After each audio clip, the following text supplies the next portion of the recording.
All right, boss, tell them what we're going to tell them about. Hello, and welcome to Messages and Methods. I am your host and podcaster with the most, Shelley Carney. Today we'll be sharing all about our She Podcast Live conference event that we attended and all the pictures and all the people that we saw and met and all that good stuff. So stay tuned for that. And I'm Toby Eunice, your technical director for today. And also, you'll note that I am the photographer for the She Podcast event. We had a great time. We're going to tell you all about it. Our photographer. Not their photographer. They had another. I don't know. They might have had another photographer there, but I ended up taking a lot of photos, including that group shot. Well, that's true. Can't help but use the best when the rest aren't there. I don't know. There's probably some saying like that. You ready to go? You were helpful, yes. I was helpful, yes.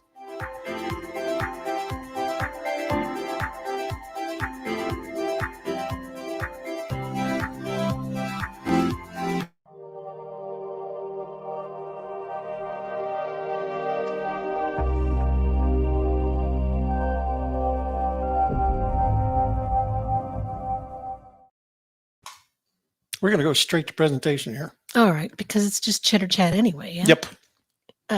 Okay, so travel log. Why'd you call it a travel log? Because a travel log is a description of a trip that you have taken. Oh, I see. Now, ours is very specific in the sense that we're not going to be talking about Scottsdale, Arizona. Not really, no. We're going to be talking about She Podcast Live. So tell them what She Podcast Live is and all about.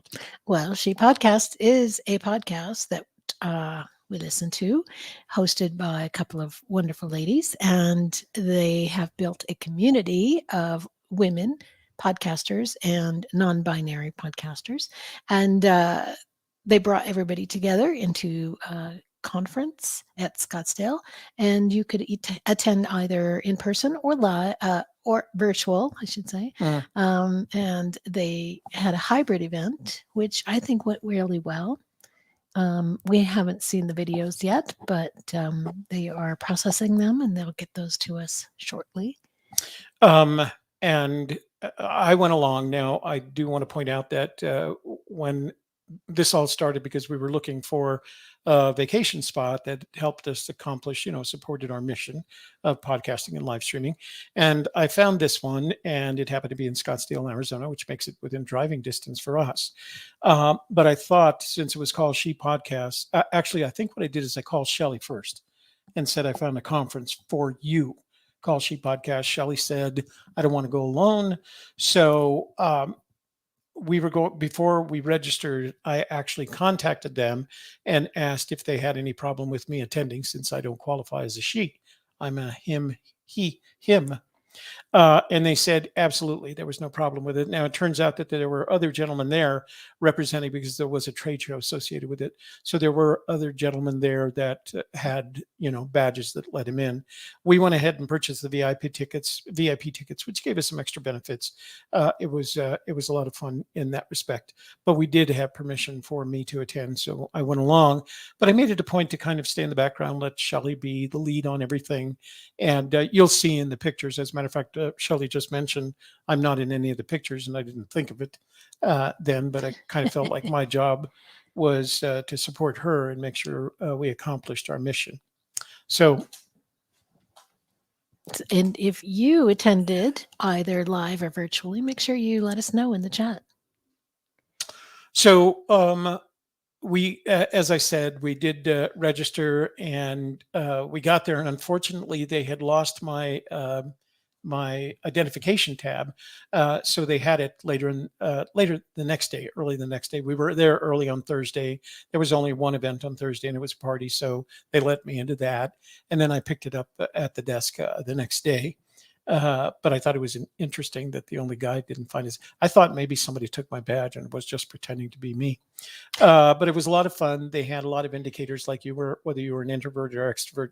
Shelley's the introvert. I'm the extrovert. You can choose to put buttons on your lanyard if you want. You didn't have to, but those are the ones that we chose. And the pink one that you see Toby wrote coach on, you could write whatever you wanted on a button if you wanted to indicate something about yourself.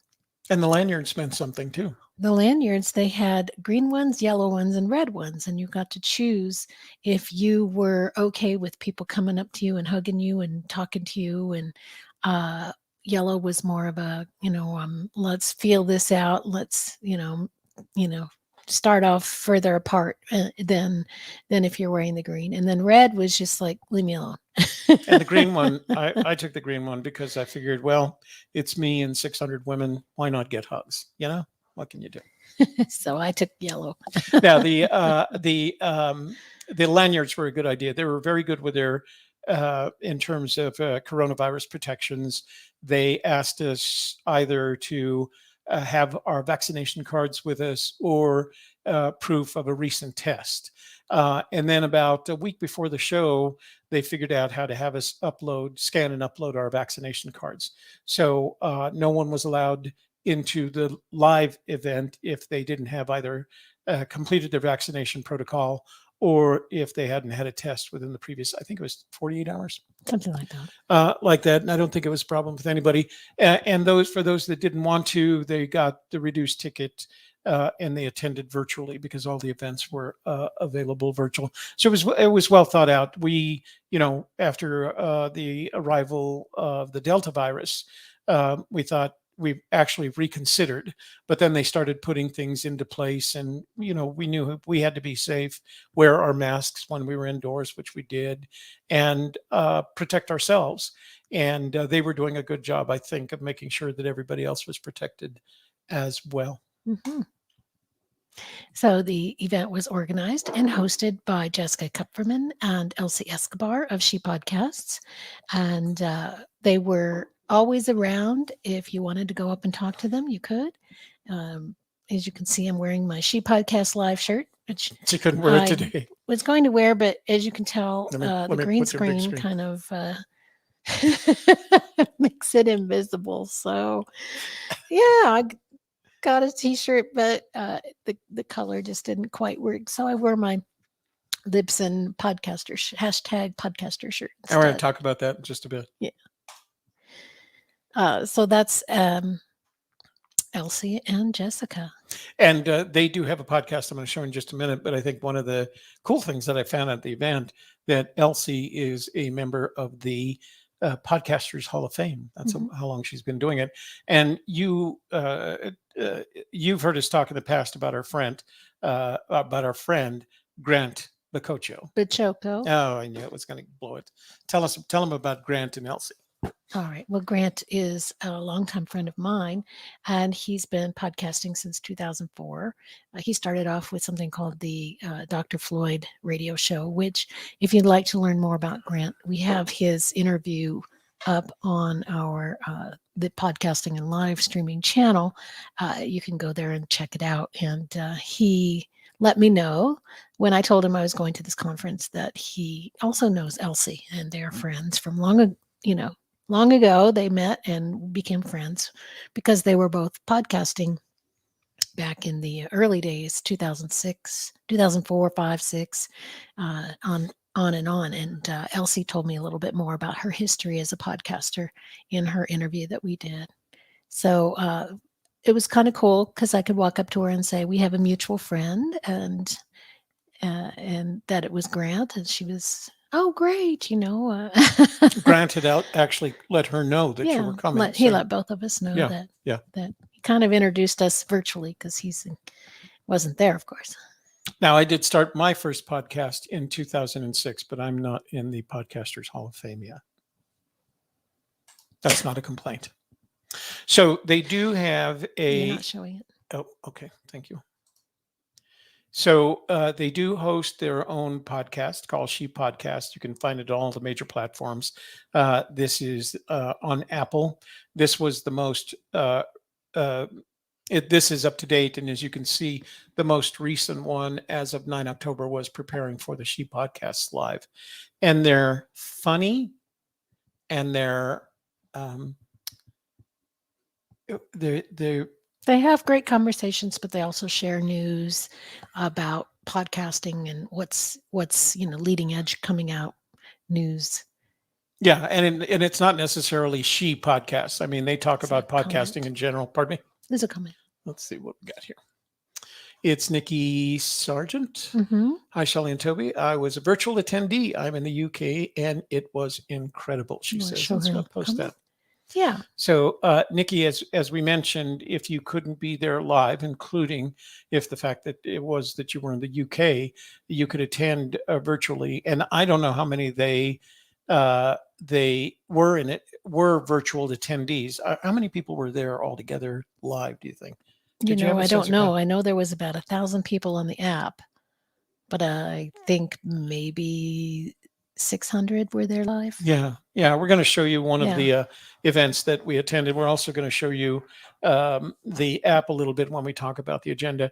Nikki, thanks for letting us know you were there. And I think you've reached out to Shelley so that you Yeah. can be on one of our shows. We'll make sure we get back to you and That's right. pick a date for you here in the near future. So we look forward to that conversation with Nikki. So this is what I want to talk about. They had a very comprehensive agenda with several tracks. You really had to kind of pick and choose. But what was really cool is they used this app called Whova, WHOOVA. No, just one O. One O. One O. WHOVAA. See, it's on the screen. Oh yeah. And That's how you double spell A. it. WHOVA. Okay. Whova. And you could get to it on your desktop, or you could download the app. And it was cool because it had everything that you needed to know, including DMing other attendees, posting information, posting photos, posting videos that you could use. But it was a very comprehensive agenda, so you had to pick and choose, decide which you wanted to go. And I'll talk more about that in just a minute. But Shelley was on the ball when it came to the agenda. Yeah, and that it was also a way to meet people before the conference, keep in touch with them during the conference, and then even schedule things after the conference online to get together and just have those discussions that maybe you didn't get to finish during the conference. Um, you there's there's a lot of great information on there. There's games and contests and just all kinds of great stuff going on with the Whova app. Well, I don't know if you can see across the bottom. It has home, agenda, attendees, community, and messages. Looks like I still have 2 messages that I have to respond to. So, and then up here you can see this is the full agenda. This was the one that started on Friday, and then you could take and break it down into the events that you wanted to attend. And before we got there, and I'll show you that in just a minute, what we did with our planning document. But it was very well organized. It was one of the best organized events that I had been into in a long time. Now, I have to admit, I haven't been to an event in a long time just because of the combination of the fact that I'm retired and the fact that we're dealing with a pandemic. But what was exciting for me is that it kind of made me miss these kinds of conferences and events. So I'm going to make sure that we plan more of these for ourselves, podcasting, live streaming, YouTubing, whatever it is, so that we can get there and participate and then kind of do our little thing, which we're going to talk about in just a bit.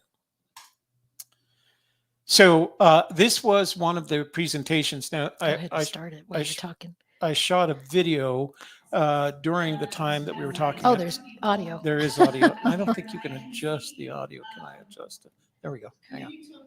So let me turn the audio. So this was one of the early morning meetings, and these were they were live interviewing the something sisters. I forgot. Satellite Sisters. Satellite Sisters. That was Saturday morning. And they started podcasting in 2002, and then they went to radio, and then now they're on Sirius Well, they XM. had shows even before that on radio. Yeah, in the 90s. So they're long timers. I mean, they've been doing this and still are doing it. And it's a talk show format. Again, it's They're hosted actual by them. sisters, though. Yeah. And they started off with 5 sisters on their show. And now they're like 3 of them are still doing it. Still doing it. Yeah. 2 of them came to the conference. So that was the ballroom. That's where the biggest room was. And they gave us lots of room to spread out if you wanted. You could wear a mask if you wanted. That was a choice. But it was very cool in that you did have that kind of option. And you could handle it however you wanted to. And as you can see, I'm in the shot only because I'm making this video, but there was no other men in any of the presentations. What the few men that were there besides me were part of the trade show. Mhm. But it was very active. They always they have the presentation, and then they'd open up everything to Q&A. And I think that was the best part of it, because you got a sense of what people were thinking about when they would ask their questions. Anything else you wanted to add to that? Well, the Satellite Sisters were very informative. It was great to hear about their journey from, over the 90s and the early 2000s up through today. It was great to hear about that evolution of their programming, and some of the things that they had learned along the way.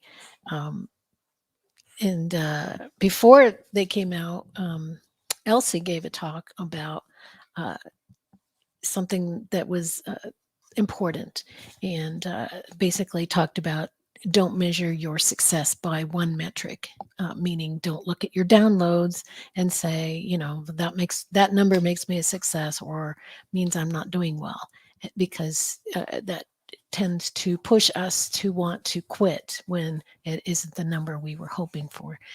We have to realize that we also affect the lives of many people. Even just podcasting, even just showing up, even if 1 to 10 people show up and listen, then you are affecting those lives, and then maybe they have a better life because of something that you shared. So we have to gauge our success on, what is your why do you want to be podcasting? Why is it important to you? Are you effectively having that impact that you wanted to have? And if so, even if it's only on a couple of people, then keep at it, right? Keep doing what you're doing, and the message will spread. And I think the bottom line is, if you get hung up on downloads, you can get very discouraged and depressed real quickly. So we don't focus on it. We don't focus on views. We focus on our why, what we're trying to accomplish. I forgot to point out that we did get a goodie bag with lots of different things in it, including gum and candy. I think you have a picture of us in the exhibitor area, right? Oh, you're going to. I'm going to talk about the goodie bag. Okay. Right. So we did get, what are they? Sponsors. Yeah. Yeah. By the sponsors. They don't call them goodie bags. What do they call them? Swag bags. But one of the cool things in the swag bags was a Sennheiser headset. It's their HD 25. Well, we got the VIP tickets, so the VIPs got these. We got these? Yeah. Okay. I don't think everybody did. So the HD 25 Sennheiser headset, which was really cool, Mhm. because I could use it when we were doing interviews. I had taken a set of earbuds, but this was cool because I had it. The other cool thing that we got was this podcast journal, idea to launch in 50 days. And it is written and designed by John Lee Dumas. And it's kind of a cool little book, because it walks you through the process of starting your own podcast. Now, he does it in 50 days, and I guess that's the rational way to do it. We do it the irrational way of a week, right? Got to do it in 5 days, man. 5 days, man. Get her done. 5 days, but it's if you're looking for something to help you with your first podcast and you don't have a live coach, then take a look at the podcast journal by John Lee Dumas. So, and he's, I think I said this, he's well known and well regarded in the podcast community. He does a lot of this, and he is a trainer and a coach. That's right. So it just started again. Next. There we go. So there was a trade show and exhibit hall. It was not as big as, say, the National Broadcasters Association exhibit, but it was kind of neat because it had all the things that were related to podcasting, including a lot of the big platforms. So, Shelley? Oh, and I wish we would have gone in there more often, but we were so busy. But we did get to talk to AdvertiseCast, and of course, Podcaster. Libsyn and Pear. They were at the front, so we definitely talked to them. We talked to Poditize, and Blueberry, of course. Got my little tchotchke from Blueberry. And they had part of the app allowed us to enter the booth virtually and sign up for different prizes and things. So even those who were attending virtually could interact with the exhibitors and get further information and get on their email list, receive, you know, whatever they needed from the exhibitor. As you can see, I'm talking to the blueberry people there. Oh, yeah. Yeah. What did you And get from them? You got a bunch of stuff from them, didn't you? well, in the next picture, you'll see, I think it's the next picture, or did you? No, Nope. it's back. And yeah, from Blueberry, I spun the wheel, and at first I said, "Can I get a mug?" And they said, I said, "Oh, I want to spin the wheel." And then I spun the wheel, and I got a squishy ball. And they said, "Oh, the squishy ball goes in the mug." And then they handed me that, so that I got both. And then they asked if I wanted a T-shirt, which I wore yesterday, and it's so cool. And you'll see it probably in a future show. It says "No Sleep Till Podcast," and it's really cool. I really enjoy all these great T-shirts that I get to wear now that identify me as a podcaster, and it's kind of validating to have that. So the folks in the trade show booths were very, very considerate.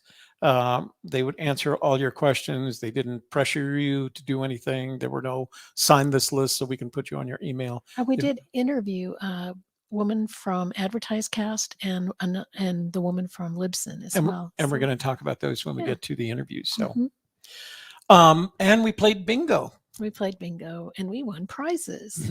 I won as you can see, I'm holding it up there in the picture. It's a box of candy that's cherry cordials with whiskey, Kentucky whiskey, Maker's Mark whiskey, and that small bottle of Maker's Mark as well. I won that for playing bingo during Laura Ivy's. She did the closing keynote on Friday, and they did the game that day. So we both played. And the game was a digital bingo card that was part of the Hoova app. And instead of numbers, what you had to do was pick up on things that she said as part of her presentation. So if she used the phrase, well, podcasting has grown 6% in the last 12 months. And that 6% was on the bingo card. And Shelley, I think, was the second winner. And the first couple of winners won what Shelley did, the candy and the Maker's Mark, which is from Bourbon Barrel, the Bourbon Barrel podcast. And we also interviewed her. We interviewed her. And Shelley won the second one. And then I had the bingo right after that. And the third prize was that $300 podcast microphone, which I wanted from to Shure, which was another one of the sponsors. Yeah. So we had a good time at the bingo and won a couple of prizes. And I told Laura, the woman who was there at the Shure booth and was doing the giveaway, I don't remember the last time I won anything. Shelley will tell you I'm always complaining that Shelley wins a lot. And two of my daughters were like that. They just win whatever they do. I'm not a winner. I don't do.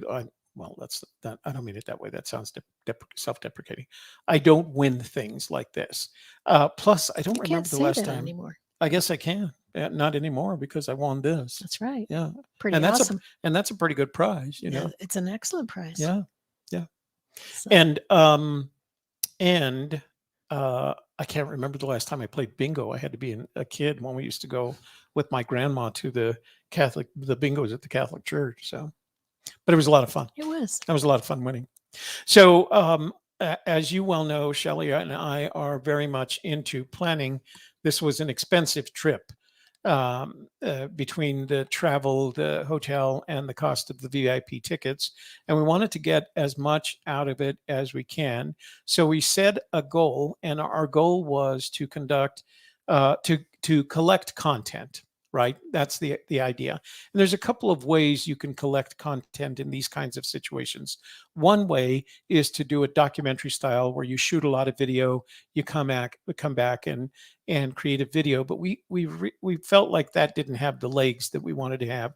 So what we decided to do instead was interview at least 10 of the attendees and come back with those interviews. We're going to tell you a little bit more about what we're going to do with that. But in order to make sure that happened, we went through a planning process and created this planning notebook, which I have right there. And the planning notebook included Shelley going through the agenda in detail and preparing an agenda. She also knew that there were several people that we wanted to interview, so she collected their biographies. And that was convenient because the biographies were actually part of the Hoover app. You had to post your image, your name, your image, your business, and then a short bio. Then we made up some questions. Shelley made up some questions that we wanted to ask, and Shelley knows our strategy for since she learned interviewing from me a long time ago. She knows the strategy for questions, and then um, I kept track. We had to have some forms along the way. One of the forms was an interview list, one was a subject information form, and one was a talent release. So we not only went in with a plan, we went in with a goal, and we made sure that we documented everything that happened along the way. And if you attend one of these events and you're a content creator, I would almost suggest you take a look at it from the perspective of what can I accomplish when I'm there? Now, one of the, well, let me talk about the agenda first. So I'm going to let Shelley talk about this because she created the agenda for us. Well, I had to keep a close eye on it because things were changing. When they added the virtual component, some of the people who were speakers decided that they were not going to be able to attend in person. They assigned them to be a virtual speaker, so they could speak from their home, and they would broadcast that to the people online so they actually started some of those talks on Thursday morning while we were driving. And but what I did was I created our agenda so that I could share it with Toby and my husband Kevin, because as you can see, we have, I listed who we had interviews with, and then Kevin brings in dinner, so Kevin could keep an eye on that for us, right here, and say, okay, you guys need dinner at 5:30 or 6 or what time, and so he could bring us dinner. And then he also knew where I was at any given point, so that he could say, okay, well, I have 2 hours to go to the pool or whatever it was he wanted to do. And so we had this that we shared, the three of us shared, and so we knew where everybody was and yeah, when we were supposed to be doing something. And there were occasions where I wanted to go to one talk, and Toby would go to a different talk because there were two really good talks for us, and so we spread ourselves out. And other times where we went to the same talk. yeah, yeah. She did an outstanding job of organizing it. One of the benefits and byproducts of having purchased the VIP ticket was they recorded all of these presentations. So even if we didn't attend live, we can always go back to those presentations that they recorded and take a look at them then. And because the effort to get interviews went from 10 to suddenly a whole bunch of people, our agenda, our conference agenda, basically just got lost, and we just ended up spending a lot of time in interviews, as you'll see in just a moment. But again, the benefit of having that VIP ticket enables us to go back and take a look at those, the ones that we weren't able to attend or unable to attend. So, Shelley. I wanted to read the biographic sketch at the beginning of each podcast interview that we did. So I grabbed them off of the Hoover app. If they didn't have much on the Hoover app, a lot of times they had a website that I could go to and get information from. So I got that prepared in advance for the ones that we had scheduled on the Hoover app before we went to the conference. So we had I think 6 or 7 scheduled before we even left town. Yeah. So that helped us to hit our goal. Yeah, we put a posting on the Hoover app saying, and I posted a picture of our field recording kit, and basically we use those opportunities to say to people, when we get there, we want to interview some of the attendees, and if you're interested, let us know. And Shelley started collecting those right away, getting back to them, setting an appointment. for them, and we'll tell you a little bit more about how we did each one of those. But by the time we got there, we had, I don't, 5 or 6, right, already booked, Mhm. and then we had again. I'll show you. Did I post a picture of the rack card? I don't think I did. No, I So don't we think had so. But a handout. I got some in my bag, I think. Do you want me to get it? I put them on the table, the kitchen table, because I took a picture of them. Oh, want me to Do get you one off the mind? table? So while Shelley is doing that, I'm going to go on to the next thing. So um, Shelley, because Shelley was conducting the interviews, I thought it was important that she write the first batch of questions. And kind of our rule is at least 10 questions that enable the listener to tell a story, and they're open-ended questions. You'll see all Shelley's questions um, begin with who, what, where, when, and how, and occasionally we use why. And we avoid using why because why can be confrontational depending on the situation you're in. Assumptive, yeah. Oops, I'm not even saying that. Or I went back here.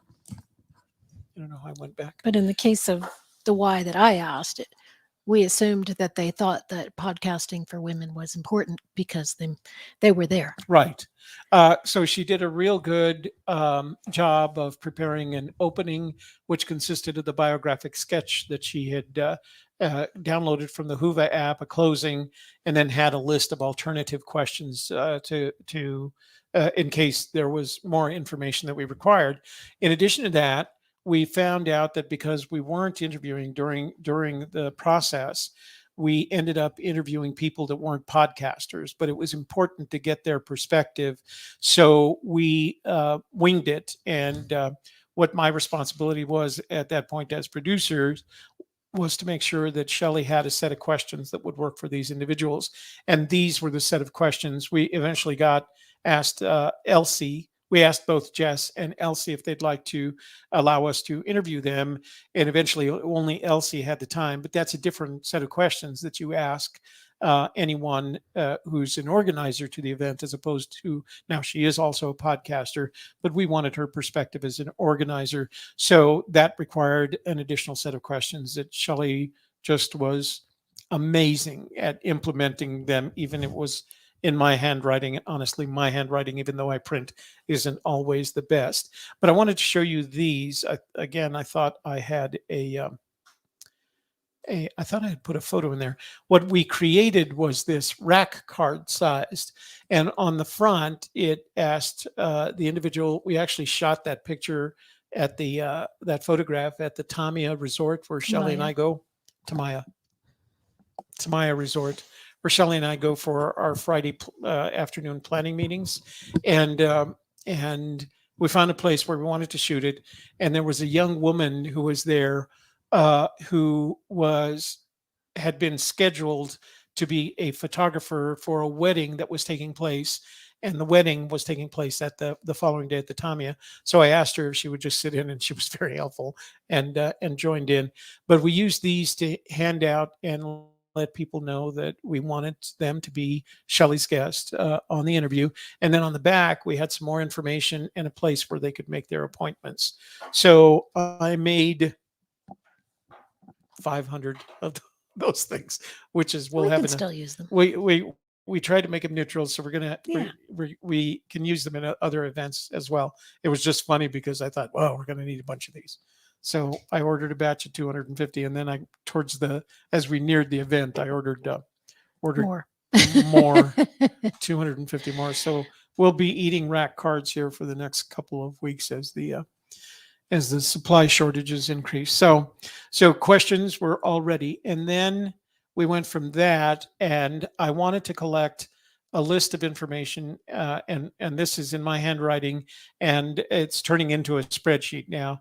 But I numbered each of the interviews. I made sure I had the file name associated with it, the time, the date, the subject's name, the podcast, and then I had notes that I made over here, and I pre-printed those blank forms and put them in the binder so I could collect that information as we went along the way. And gratefully, at the end, the list matched with a number of subject information sheets with a number of talent releases. But again, that was all part of our planning in the sense that we wanted to get back and make sure that we accomplished our goal and made sure we had all the information associated with that. So Shelley wasn't much involved in this part because I was doing all of this. This was kind of a process that I went through. And I asked the subject, I gave them a form and asked them to give us their name and contact information as well as their podcast name and any links that they might want us to include in the show notes for the podcast as we published it. And down here, I just used this for my own notes while Shelley was talking to them. I was making notes, and occasionally we'd have an edit. So at one point, Adrienne needed to take a drink. Her throat was getting dry, and she needed to take a drink. So I made a note that at 1922, there's an edit that I have to go to and take that out. So and the other thing that I was doing is as Shelley was interviewing, I'd think of a question and I'd hand it over to her in a note. I'm going to try to figure out how to do that better the next time. But again, Shelley was really good in It was fine. in doing the interviews. Yeah, she was very flexible. What? Except for the one time I was like, "This just in. Toby Oh. wants to know what kind of equipment to use, or whatever the tools you I use don't for know what it editing." was. Yeah. Oh, when we were talking, that was another one. We got a woman who podcaster, but she's also a professional podcast editor. And there were some questions, and I think we did we write a special set of questions for her? Or No, you just because kind of she's winged also a it? podcaster. Yeah. But there were some things that I wanted to know from her, so I popped the questions over to them. And Shelley would handle it with grace. So Aplomb. and aplomb. And then finally, of course, as we recommend for everyone, you have a talent release, letting them Mhm. know that what you're going to be doing with the material that you're collecting, the content that you're collecting, so there's no surprises for them. And of course, it was nice that they're all podcasters, so they're all expecting this anyway. So Yeah. there was no question Yeah. about it. Yeah. So this is our standard talent release for either a live stream or a podcast. And they all signed it, and we didn't. Had they not signed it, we would have likely not conducted the interview because we know from experience that if you don't have that talent You release, always get that before you do the yeah, interview. yeah, do it It's much before. easier. And the other thing is, if anyone is hesitant about signing the talent release, it's always in their head about whether or not you're going to treat them fairly. Because a lot of us have been burned once signing a talent release and then finding out that they used the material in a negative way. We have actually added a paragraph down here that says what we're going to do with the content. And we also include a subparagraph that says the producer will present the interview and subject matter in the best possible and most positive way in order to add to the interviewee's brand and reputation with their audience. And if there's any question, if they have any concerns, and one of them we didn't get a lot of it, but we did have one. Are you going to add commentary to this? And what they mean by that is, are you going to listen to me talk and then you're going to add some negative comment to it? And I said, we don't do that. That's part of why that last paragraph is in there. That's right. So- I mean, if that's something that people do, it's not something I've ever experienced, but obviously they have experienced it, or they wouldn't have asked the question. But I would say to everybody, don't do that. It's going to harm your own reputation, and people will not want to guest on your show anymore. So don't do that. And don't not get a talent release before you start the interview, whether it's audio recorded or video recorded. Get the talent release first and make sure you don't walk out of that room without a talent release, because it will eventually and in the long run cause you problems. Mm-hmm, mm-hmm.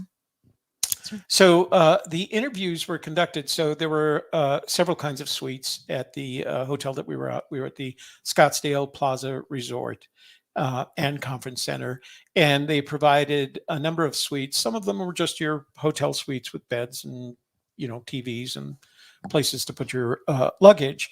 Um, I paid a little bit extra, and I got one of the suites with a kitchen and a living room, and it was really a lot of space, wasn't it? It's like a little casita, Yeah, yeah. one And bedroom apartment, basically. and it was out of the way, and it was towards the back of the property, so it was very quiet. So we would invite people there, and they had golf carts. They had these golf carts that went around the property, so they could just jump in a golf cart, give them the suite number, and they would bring them directly to us, and then they could call them to pick them up and take them back to the lobby. But we used the kitchen for the interviews, and it was very convenient because I could put Shelley on one side of the table. I think this has a little bit of there. So Mhm. this is Teresa. Youngkin, Mhm. and she has her own podcast. Or was she in between podcasts? Is that why we had her? And as you can see, my equipment's on the back. You can barely see it here. We took the PodTrack P4, we took the headsets, and I got to tell you, I spent the month before this testing out various microphones to go along with this, and I tested 4 or 5 of them, and I wasn't happy with any of them. We use these here, and we use these because they're very directional. They pick up their design. These headsets are actually designed. They're made by Audio Technica. They're called the BPHS ones. There is a 2 out right now, which has an even better microphone.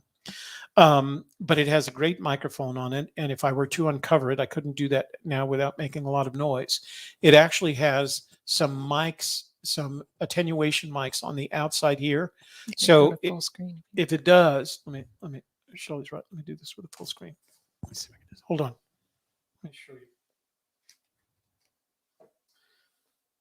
So as you can see, these little tiny, these are microphones right here.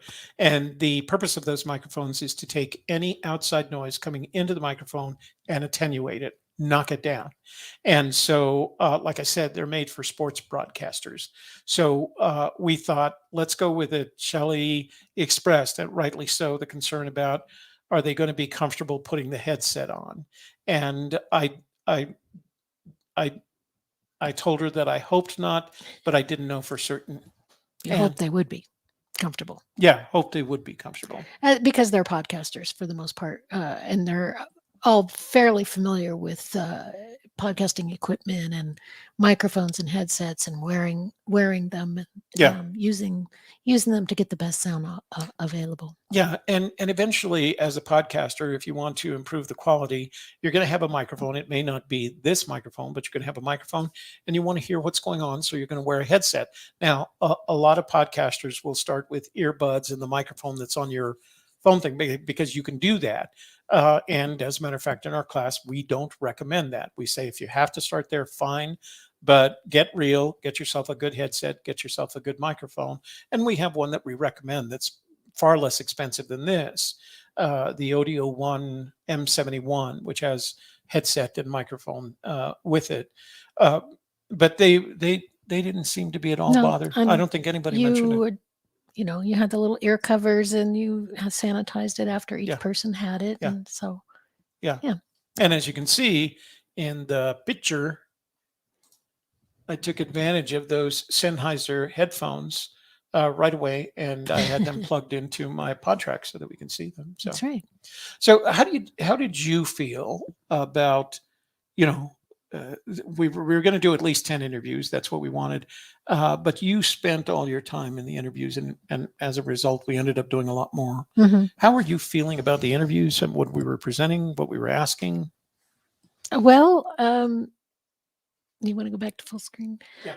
One of the things that I've had to learn to do, and it's not always easy for me because it doesn't fit in with my personality, is especially when I worked really hard on the agenda for several weeks in advance, and then I made those appointments, and then we had the agenda, we went there, and then we kept adding and adding and more, and then we'd hand out cards and say, if you meet somebody or know somebody who wants to interview, just let them call this number and we'll add them on. And so we kept adding and adding. And so we got really, really busy with interviews. And I had an agenda full of talks we were going to go to that we didn't get to go to. But I had to, satisfy myself by saying we are going to get the videos of those talks and we can watch them later.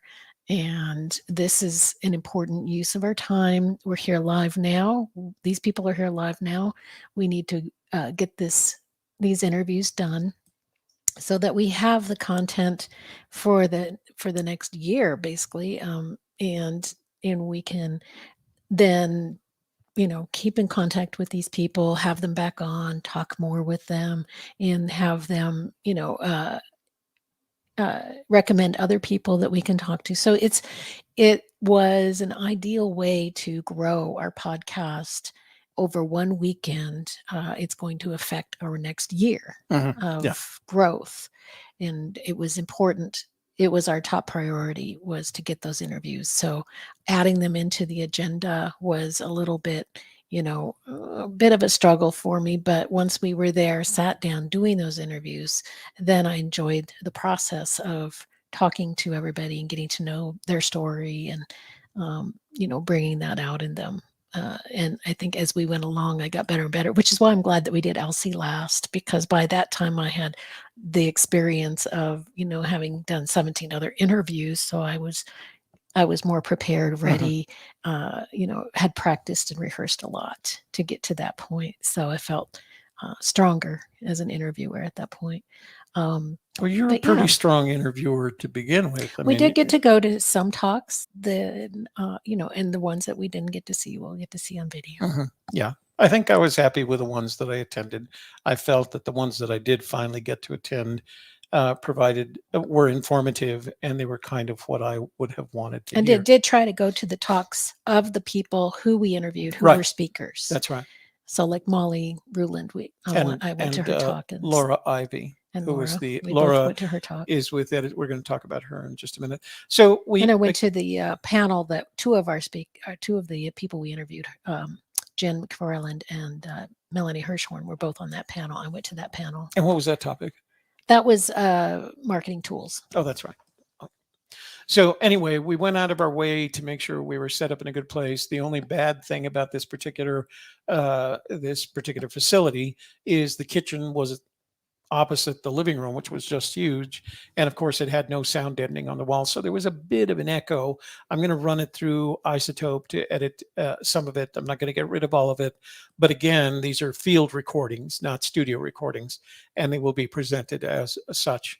But we were very comfortable with the final product that we got. And the folks, of course, won't be able to hear them until we actually release the podcast. But I think they'll be happy with the result. And I got to say, 70% of the quality related to that field recording is this headset. And so every time I use them, and I've been using them since, 2014, I just love them more because they're just that good. Expensive. Well, not expensive. They're $200. We have 4 of them. But I wouldn't have, I don't mind. We tried lavaliers. We tried some really expensive, high quality, expensive $250 lavaliers. And there was a hiss or a hum, or just, it wasn't the same. Yeah.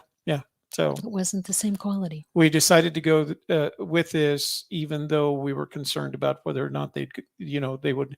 But I didn't get it. I didn't get anybody complain. I didn't hear. No one said, "Oh, I don't like wearing headsets." Nobody. Because they're podcasters. Yeah. So next slide. So this was. Oops. Let's go back here. So this was our interview schedule, and on Thursday, Shelley had already scheduled, and this was the event didn't start until Thursday night with a garden party. So Shelley was scheduling this. We checked in. We actually asked the hotel to let us check in early so I could set up the room so that we could start doing these interviews. Yeah, we got in and checked in about 2:30, And our first interview was at 3:30 with Cheryl Robinson, and she has a podcast, Hearts of Gold, I believe it's called Hearts of Gold, I and can she tell. interviews girls in the Girl Scouts who have earned their Gold Award, and she learns more about their story and what they did to earn their Gold Award. For those of you who are not familiar with the Gold Award for Girl Scouts, it's similar to the Eagle Scout for the Boy Scouts. Um, it's a community service project, and they put a lot of time and effort into completing it before they can earn that Gold Award. So she has two podcasts, Hearts of Gold, and which is about her relations from the Gold Award Girl Scouts, and then Sensory Strides, which is personal reflections, softness, good books, podcasts, and the like. So it's a kind of just personal stuff. Yeah. So she has two of them. Cheryl was a volunteer. She was a speaker, and she very often would go around and introduce speakers, help them get set up in their rooms. So she was like one of the Main people who support puts on, people. yeah, Yeah. very supportive. Yeah. She volunteered, and she was at a lot of the events doing things, supportive things to help everything go smoothly. And a good percentage of these folks had been to the She Podcasts 2019 event in Atlanta. They had planned to 2020, but didn't get to it because of the pandemic. So this is the latest one. So these are the Audio Technica headsets, Nikki. So Nikki says these are Audio Technica BPHS1. And I'll show you where on Amazon you can get them. I'll share my screen with you in just a minute. We'll show you that. All right. But again, honestly, I can't say enough positive things about them. So this was Thursday before the event actually started. These were you scheduled all of these through the Hoover app. Right, through the Hoover app and beforehand. And they were great interviews. Each one had a different kind of podcast. Each one was very conversational. I mean, they loved what we discovered. We were kind of worried, how far can the list of questions go? 15. We were shooting for 20 minutes, and I don't think there were any that were under 20 minutes. And I think the longest one went 36, 38 minutes. So, but we're going to play them all. The edits are not going to be edits to take material out. Right. So second day. Friday. This is Laura Ivy. She is Director of Research at Edison Research. She was also a keynote speaker, and she's the one that was generous enough to share her talk with the bingo game. So she kept getting interrupted with people shouting out bingo, which shows a lot of patience. Well, she had to suffer two things. Number one, she was the last presentation on Friday of the day. So at 5 o'clock, she's presenting at 5 o'clock, and then she volunteered to do the bingo game. And I think she'll probably, the next time she gets asked to do that, she'll say no, because she's trying to present research. It's not just a, but she was a real trooper. Yeah, she was. Smiled through the whole thing. And her research was great. And she said there is a link on the Edison Research website where you can download the presentation. So we'll eventually do that because there's a lot of good information on podcasting as a community and a market. Let's see. Oh, that's interesting. So Nikki says that Cheryl was even fantastic with the virtual attendees, a very big presence with us. Wow. Yeah. She was a great volunteer. She was really helping everything go smoothly. So big shout out for Cheryl. So talk about Friday a little bit. Let me go to our Amazon store so I can get those. Well, of course, we spoke with Laura Ivy from Edison Research, and I was excited to get to talk with her because we have used that research to share with our audience about why you should be podcasting, and that research supports our arguments that there's great growth going on in podcasting right now. So it's a really good place to be. Melanie Hirschhorn, I actually met through a an online mastermind that was sponsored by Exhibit. Um, DJ Heckes, one of our clients, put that on back in August, and Melanie was one of the speakers, and she talked about email, using email for your marketing, and that's the panel that she was on. She talked more about that. Jennifer Longworth is the woman that provided the prize that I won at bingo, the Maker's Mark and the Kentucky Bourbon chocolates. And she talked about her experience.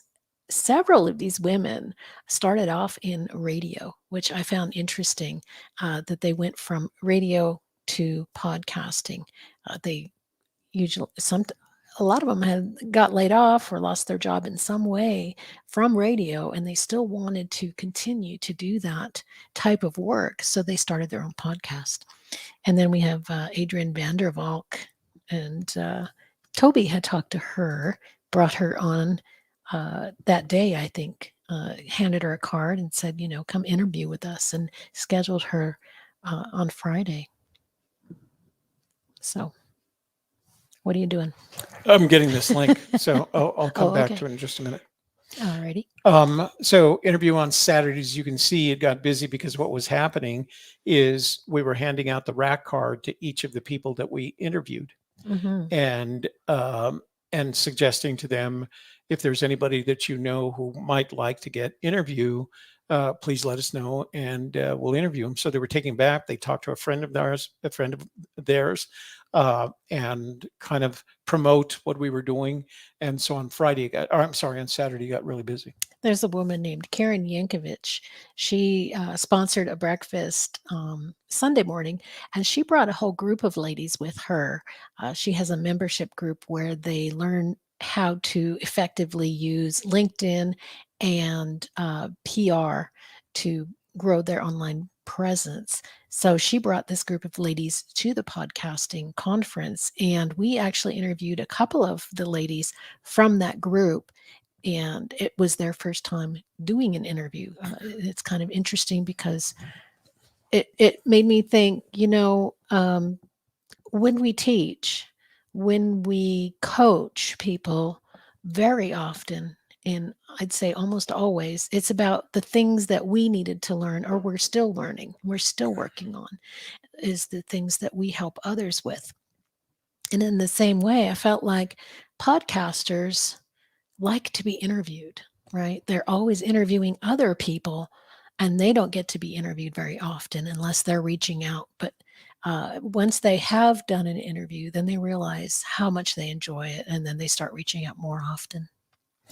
I was surprised at the number of people who Shelley interviewed who said, "This is the first time I've ever been interviewed." But they Because, were very excited to be there. but they were very excited to be there. So Molly Ruland on here, um, it was really funny because she mentioned that she worked for most of her career in Washington D.C., high tech industry, consulting, and she eventually retired to Costa Rica. Oh, we have so much in common, except I didn't get to Costa Rica, but we had a great conversation with her, and it was fun because when she got there, by the time she got to it, she had already had a couple of cocktails, and she was just ready to talk, and did. That was one of the longer interviews, but it was fun because she was funny and honest, and just didn't hold back on her thinking and opinions. And it's one of the two uh, better interviews that we conducted. Not better than all the rest, but it was a little bit longer and a little bit more fun. And she was just fun to Yeah, talk to. and I went to her talk earlier in the day, so I had learned about her through her talk, and then I had that to as preparation for our Yeah, interview. yeah, So it was a lot great. of fun. So I think we still had two more to do on Sunday. Holly Katz. Uh, Holly is a stylist, and she styles not Elsie but Jessica. Is that right? Hmm. She picks all her clothes for Hmm. her, and styles for her. But that's how she makes a living. She styles everything from, your home interior to what you're wearing to what you're driving. Honestly, so it fits with your brand, if you will. Let's see. Let's see what So Nikki Nikki was says. there and all of those things. Karen Yankovich is fantastic, and I was one of her virtual attendees. We had pre-work meetings. Karen brought a team with her to coach us, and it helped us so much. Karen is amazing. Wow. She is. I really enjoyed meeting her and people on her team. So there seemed to be a lot of interaction. Like I mentioned earlier, a lot of the attendees at this event had attended the 2019 event in Atlanta and had stayed in contact with one another and had implemented various kinds of projects. So there was a lot of collaboration going on. So a lot of the women had not only just previous contact, but previous engagement. And what I mean by engagement is they went beyond contact and they collaborated on different efforts, from creating content to just as Karen was doing with Nikki, creating a kind of a group that would prepare for this event and we'll stick together afterwards. I think there seemed to be a lot of effort in people engaging in terms of mastermind groups and coaching groups, things like that. There was a lot of that happening, and we'll probably leverage into some of that eventually with the work that we did. So this happens to be a picture of Elsie, one of the organized founders and organizers. She's the one that is in the Podcasting Hall of Fame, and that was another one of the better interviews. It was about 38 minutes long, and Shelley we had a custom set of questions for her. Shelley implemented them great. I don't think I even had to write an additional question. And Elsie was just loving it. And she was busy. I mean, I was kind of afraid that we wouldn't get either one of them because they were both nonstop. And I think that's kind of why we never got to Jessica. But Elsie showed up, she made the appointment and did it on the fly. I think I took a picture of her. And after taking the picture of she and Shelley, Shelley pitched her, actually. You pitched her, both she and Jessica, on being interviewed. Yeah. Well, I brought up our mutual friend. Oh, that's right. That was a good time to do that. Yeah. So she agreed to a specific time and was there on time. And actually early. I think she really enjoyed the interview, and you could tell that she was experienced at interviewing, especially on these topics. So it was a completely different set of. She's been podcasting for a long time. Yeah. So big question is, what are we going to do with those interviews?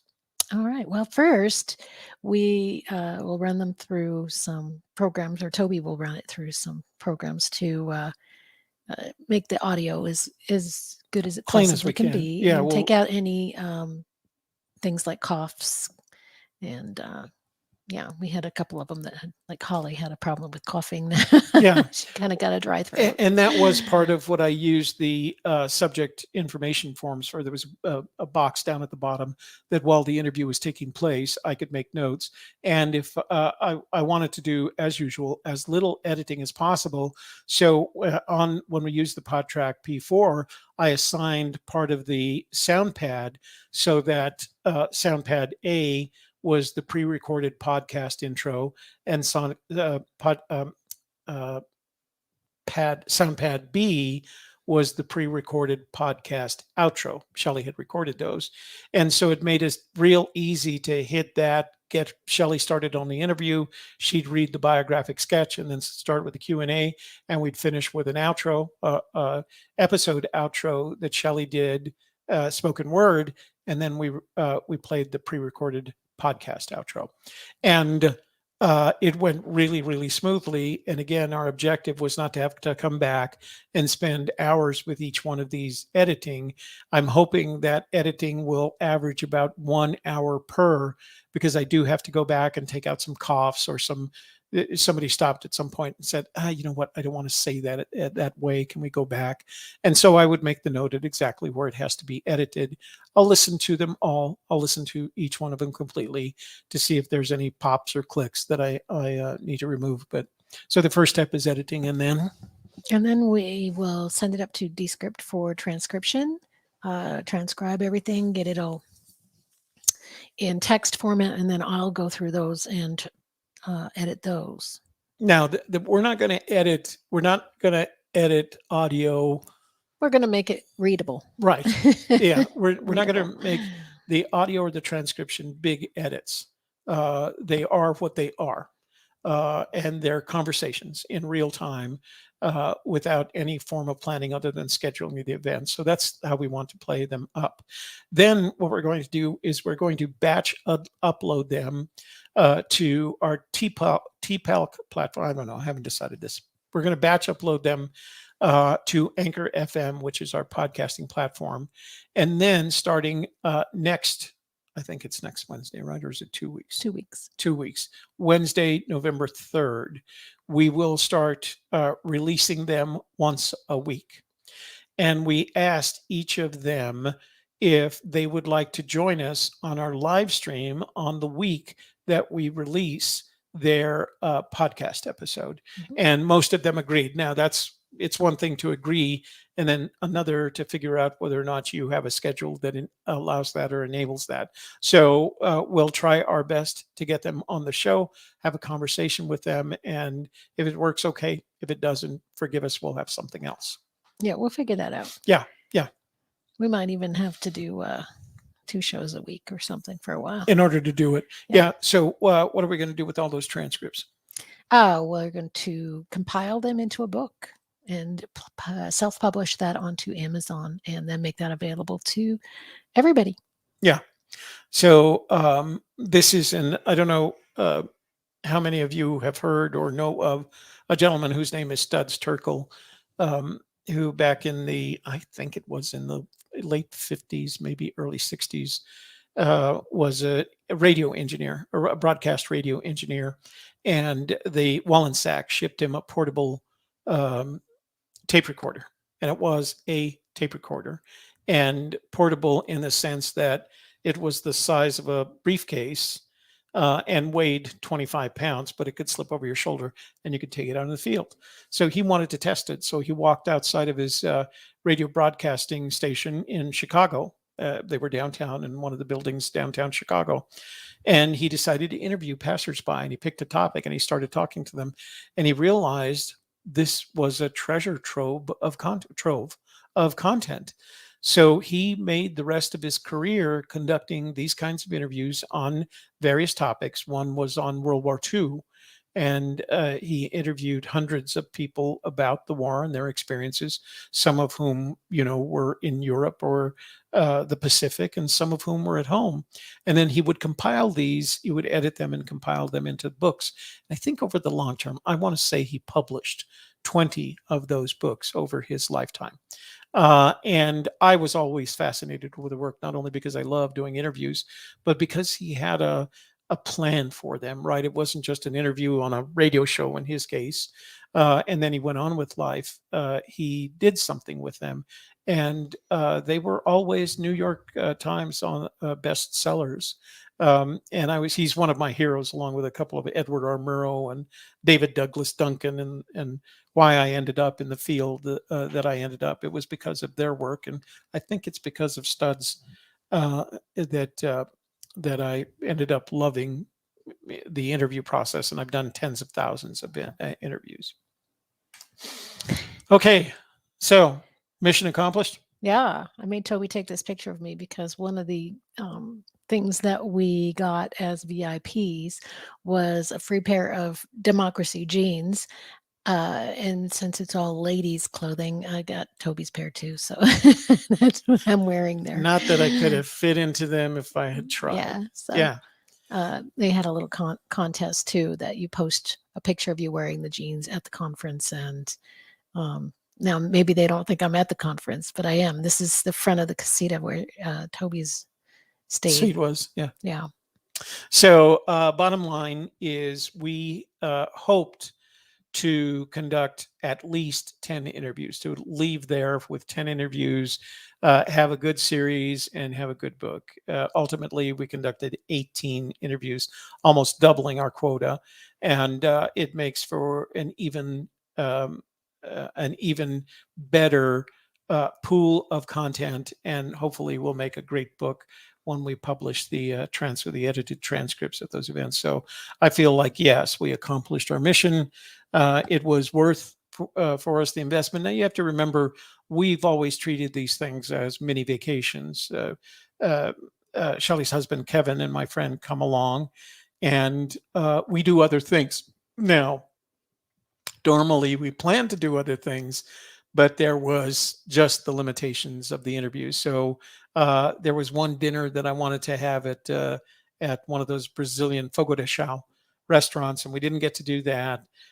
There was a lot of Kevin picking up food and bringing it into the room. Yeah, but we got to do the last night. We had the little, the tapas or whatever, the Oh, at snacks the and hotel. drinks, Yeah, and that was really great. we You know sat what around the fire pit. what I started thinking afterwards? You know what I should have done? I should have gone over to the grocery store, picked up some s'mores, Hershey bars, and I don't know if they want you melting things I'm over not that gonna. fire pit. We had a little fire pit, and I could have made us some s'mores.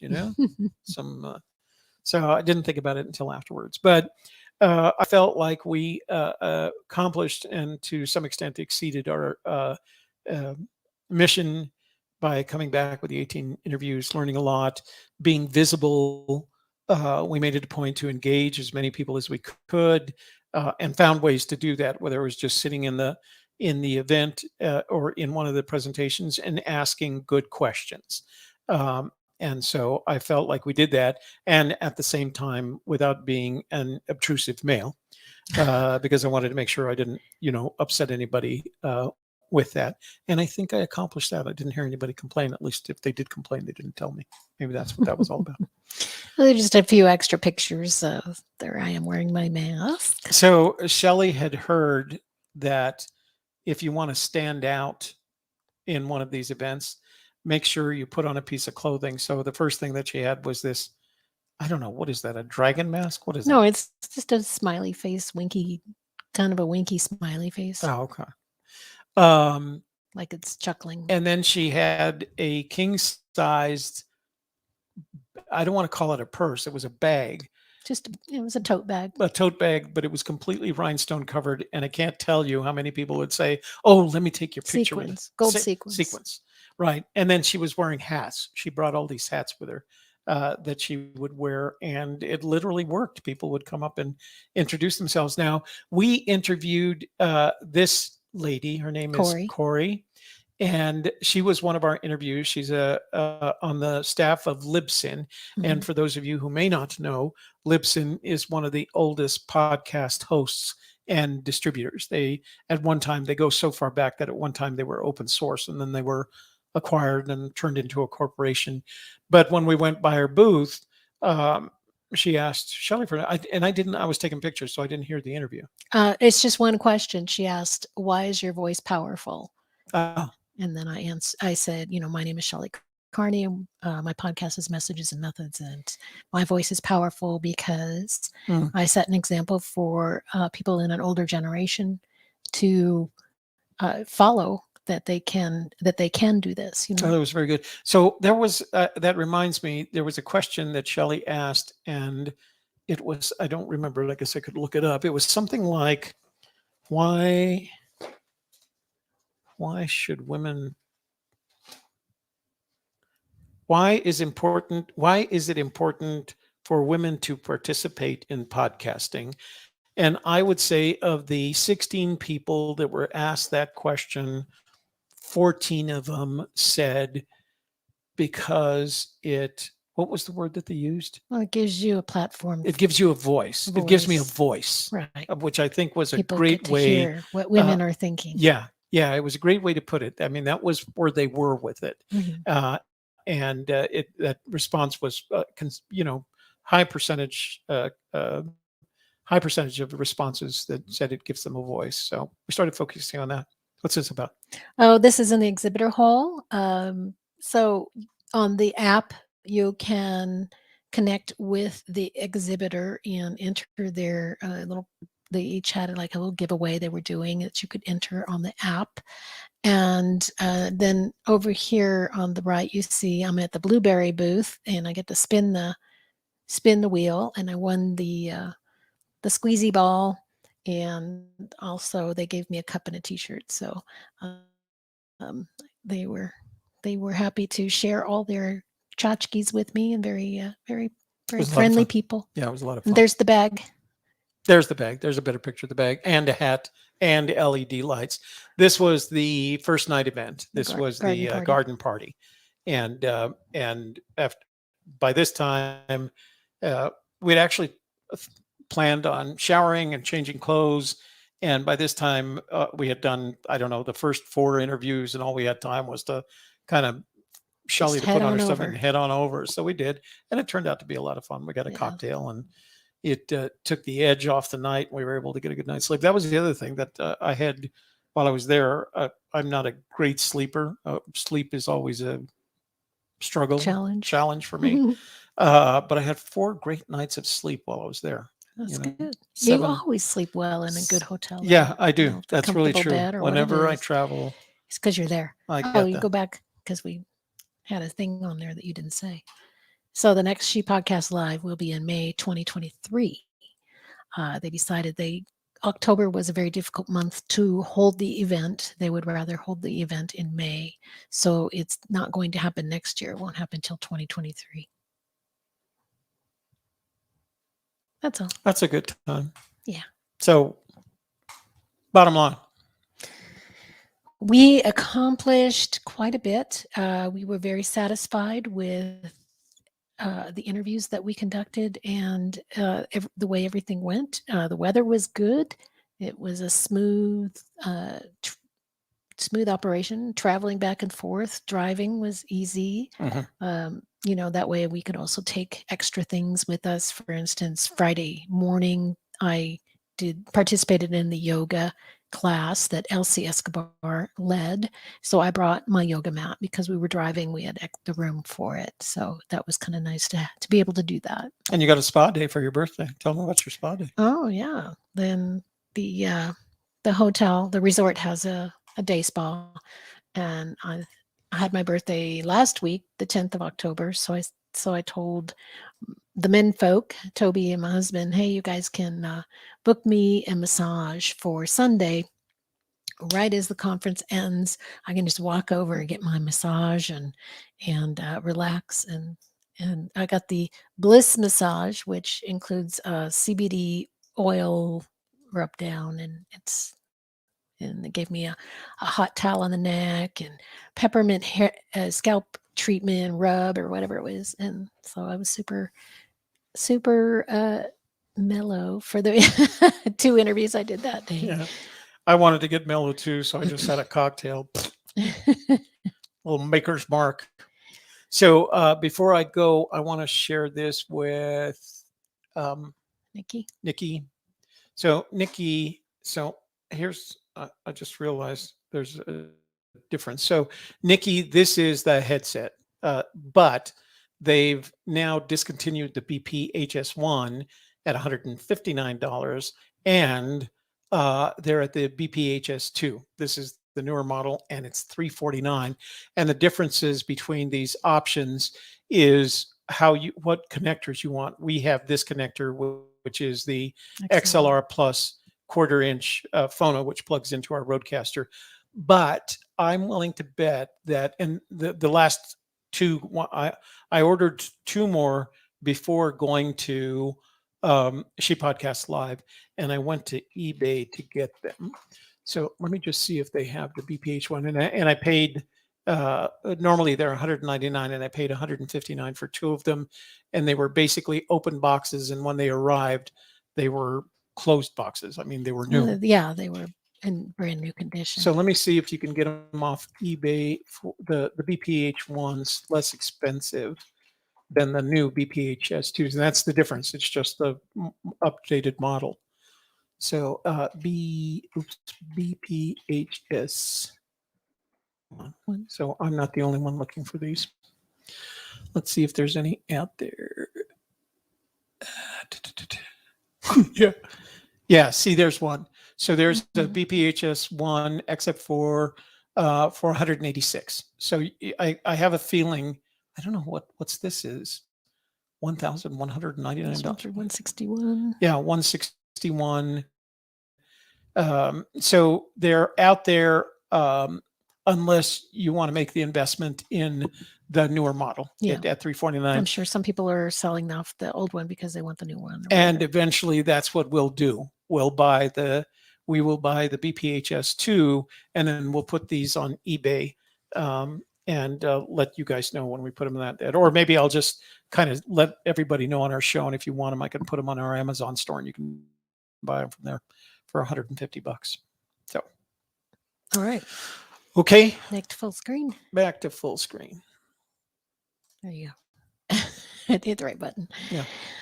So yeah, we are happy that we went, had a good time, accomplished our goals, and we're ready for the next step. So what's the next step?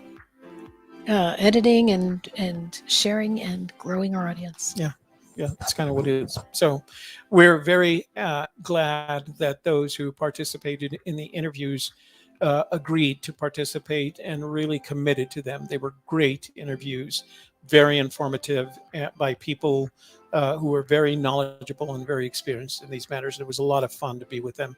What was also interesting with a lot of these folks is their podcasts are very personal.